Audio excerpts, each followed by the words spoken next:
السلام عليكم، ازيكم يا احلى متابعين؟ يا رب تكونوا بخير. النهارده ان شاء الله هنعمل مع بعض خبز الثوم والجبنه. حقيقي لذيذ جدا، وكل اللي هيجربه هيحبه جدا لانه خفيف وطري وهش كده وطعمه مختلف. انا عن نفسي عملته في يوم مرتين. من جماله هتاكليه مش هتحسي ان انت يعني بتاكلي حاجه. خفيف جدا. تعالوا نشوف عملناه مع بعض ازاي.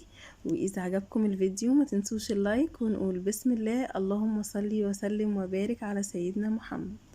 في البداية انا حطيت ده 8 جرام خميرة، اللي هي معلقة صغيرة مليانة، وحطيت معلقة سكر صغيرة عليها، وحطيت عليهم 120 ملي مية دافية، وقلبتهم مع بعض كده بالشكل ده. وبعدين ضفت عليهم 200 جرام دقيق، اللي هو كوباية ونص. ده دقيق متعدد الاستخدامات. وبعدين ضفت عليه نص معلقة صغيرة ملح، وهبدأ أعجنهم مع بعض بالشكل ده.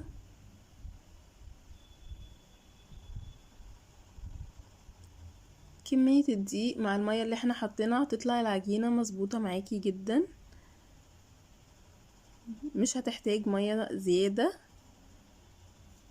بعد ما عجناها بالشكل ده هنضيف معلقتين كبار زيت زيتون، ولو مش متوفر عندك تقدري تستخدمي زيت نباتي، مفيش مشكلة. وهبدأ أعجن العجينة تاني. هتبدأ العجينة تقطع معاكي كده بعد ما تحطي الزيت. هتفضلي تعجنيها بالشكل ده لحد ما العجينة ترجع ناعمة. الزيت هتشرب الزيت وهترجع ناعمة تاني بالشكل ده.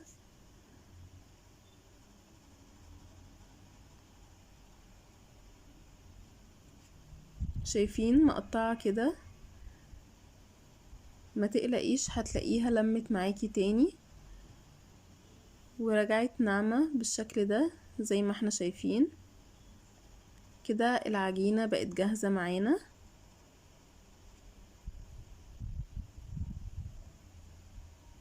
هغطيها وهسيبها من ساعة لربع ساعة كده حسب الجو، هسيبها تخمر. وفي الوقت ده هبدأ أحضر صلصة الثوم. هحط معلقة زبدة كبيرة 20 جرام بدرجة حرارة الغرفة، يعني الزبدة تكون طرية أو ممكن تدوبيها. وضفت عليها 4 قطع جبنة مثلثات، وممكن تستبدليها بمعلقتين جبنة كريمي، و5 فصوص توم مفرومين. وهبدأ أقلبهم مع بعض كلهم. على فكرة الجبنة الكريمي أو المثلثات دي بتبقى اختياري، بس بجد بتدي طعم حلو جدا وغني أكتر. يعني ممكن تحطي الزبدة والثوم بس الجبنة بتدي طعم أحلى. هنقلبهم مع بعض كويس كده. الصلصة دي بقت جاهزة معانا، صلصة الثوم.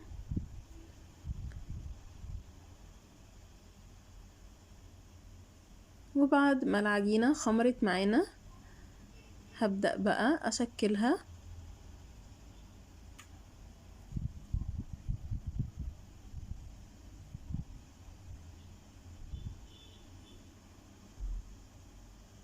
هقسمها. الكمية دي هتعملي رغيفين أو رغيف كبير، يعني لو هتعمليهم حجم وسط هتعملك 2.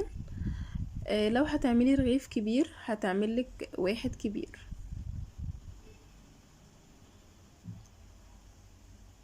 رشة دقيق كده وهبدأ أفردها.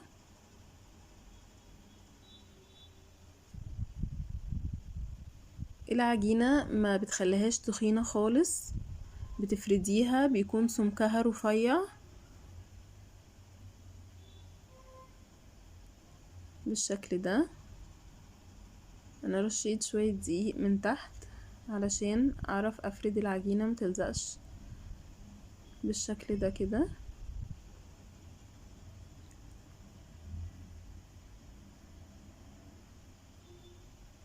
عايزة تعمليها مدورة، عايزة تعمليها مستطيل زي ما عملناها، براحتك.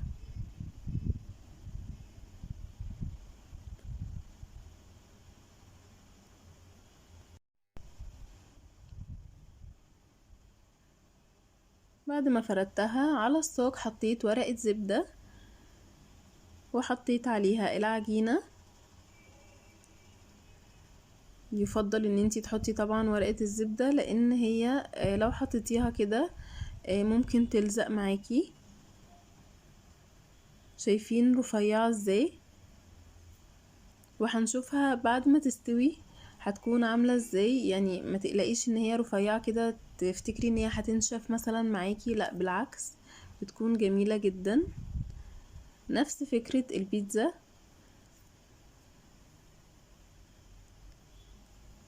كده الرغيفين بقوا جاهزين معانا. هبدأ دلوقتي افرد على الوش صلصة الثوم اللي عملناها مع بعض بالشكل ده.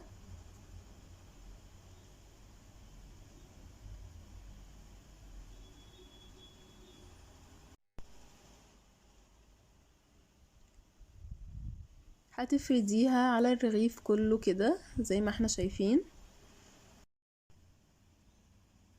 وبعدين هحط عليها جبنة موتزاريلا بالشكل ده. ممكن قبل ما تحطي جبنة الموتزاريلا لو بتحبي الجبنة الريكفورد ممكن تحطي برضو منها، وبعدين تحطي على الوش الجبنة الموتزاريلا. بعد ما فردت عليها الجبنة الموتزاريلا بالشكل ده هبدأ اوزع برضو من فوق جبنة تركي، ودي اختياري، عايزة تحطيها حطيها او ممكن تحطي بدلها جبنة شيدر، اللي انتي حباه تقدري تضيفيه.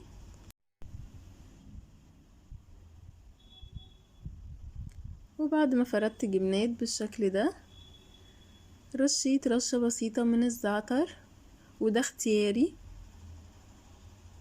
بس هو مع الجبن بيدي طعم حلو جدا. ودخلتها الفرن على درجة حرارة 180، اخدت معايا 25 دقيقة وطلعت معانا لونها ذهبي وجميلة بالشكل ده. شايفين شكلها؟ وبصوا يعني ما تقلقيش ان العجينة بتبقى خفيفة، بصوا بتبقى طرية وخفيفة كده وهشة، تتاكل كده مع الكاتشب بيكون طعمها رائع. يعني انتي ممكن تاكلي رغيف لوحدك. حقيقي اتمنى تجربوها لاني متأكدة ان الوصفة دي هتعجبكم جدا ان شاء الله. وقولولي رأيكم ايه في التعليقات، وبالهنا والشفا مقدما لكل اللي هيجربها. وكده وصفتنا للنهاردة بتكون خلصت. اذا عجبكم الفيديو ياريت ما تنسوش اللايك، ولو اول مرة تتابعوا قناتي مطبخ ياسمين سمك اشتركوا وفعلوا جرس التنبيه علشان يوصلكوا اشعار باي جديد، واعملوا شير للفيديو عشان يوصل لاكبر عدد من الناس. واشوفكم ان شاء الله على خير في وصفات جديدة. مع السلامة.